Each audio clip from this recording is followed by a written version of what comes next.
నమస్తే, welcome to Pallavi TV. July 1 నుంచి Aadhaar, పాస్పోర్టులు, vehicles ధరలు, ఎల్పీజీ ధరల వరకు అన్నింటిలోనూ పెద్ద మార్పులు రాబోతున్నాయి. ప్రతి నెల మాదిరిగానే జూలైలో కూడా అనేక రూల్స్ మారబోతున్నాయి. ఆధార్ కార్డు యూజర్స్ కి యుఐడిఏఐ ఒక మంచి అవకాశాన్ని కల్పించింది.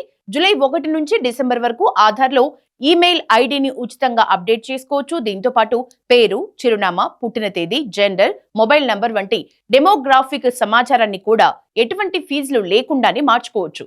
గతంలో దీనికోసం ₹75 ఛార్జ్ వసూలు చేసేవారు. ఇక జూలై 1 నుంచి ఇండియన్ రైల్వేస్ రూల్స్ బ్రేక్ చేసే వారిపై సీరియస్ యాక్షన్ తీసుకోనున్నారు.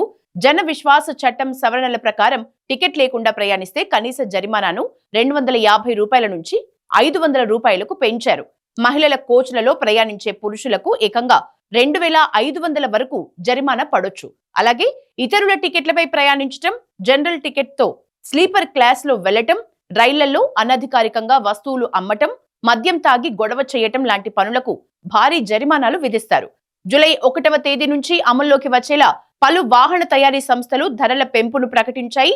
వీటిలో Tata Motors, Kia Motors, MG Motors, BMW ఉన్నాయి. Tata Motors passenger vehicles PV 1.5% ధర పెంపును ప్రకటిస్తే, Tata Motors commercial vehicles CV 2.5% ధర పెంపును ప్రకటించింది. అంతేకాకుండా కియా మోటార్స్, BMW చెరో 2% ధర పెంపును ప్రకటించగా, ఎంజీ మోటార్స్ 3% ధర పెంపును ప్రకటించింది. ప్రభుత్వం పాస్పోర్ట్ ఫీజును కూడా పెంచింది. సాధారణ పాస్పోర్ట్ ఫీజు గతంలో ఉన్న 1500 నుంచి ఇప్పుడు 2500కు పెరిగింది.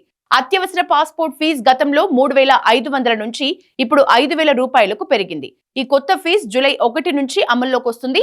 ప్రతి నెల మొదటి తేదీలాగే జూలై 1న కూడా ప్రభుత్వ రంగ చమురు మార్కెటింగ్ కంపెనీలు డొమెస్టిక్, కమర్షియల్ ఎల్పీజీ సిలిండర్ల ధరల్ని సవరించనున్నాయి. అంతర్జాతీయ ఇంధన ధరల ఆధారంగా ఈ మార్పు ఉంటుంది. వీటితో పాటు CNG, PNG విమానాల్లో వాడే ATF ధరలు కూడా మారే అవకాశం ఉంది. జూలై 1 నుంచి క్రెడిట్ కార్డు రూల్స్ కూడా మారనున్నాయి. HDFC bank Regalia gold credit card కస్టమర్లు ఉచిత డొమెస్టిక్ ఎయిర్పోర్ట్ లాంచ్ యాక్సెస్ పొందాలంటే గత 3 నెలల్లో కనీసం 60,000 ఖర్చు చేయాల్సి ఉంటుంది.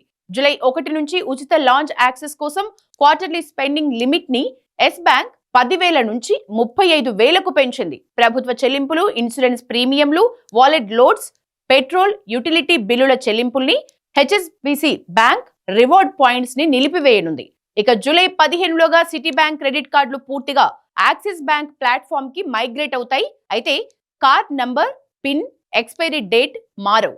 ఇక వేతనాలు పొందే ఉద్యోగులు, నాన్ ఆడిట్ కేసులకు సంబంధించి 2025-26 సంవత్సరానికి ఆదాయపు పన్ను రిటర్న్స్ దాఖలుకి జూలై 31 చివరి తేదీ. అలాగే ఏప్రిల్, జూన్ త్రైమాసికానికి సంబంధించిన TDS డిపాజిట్ చేయడానికి జూలై 7 ఆఖరు తేదీ.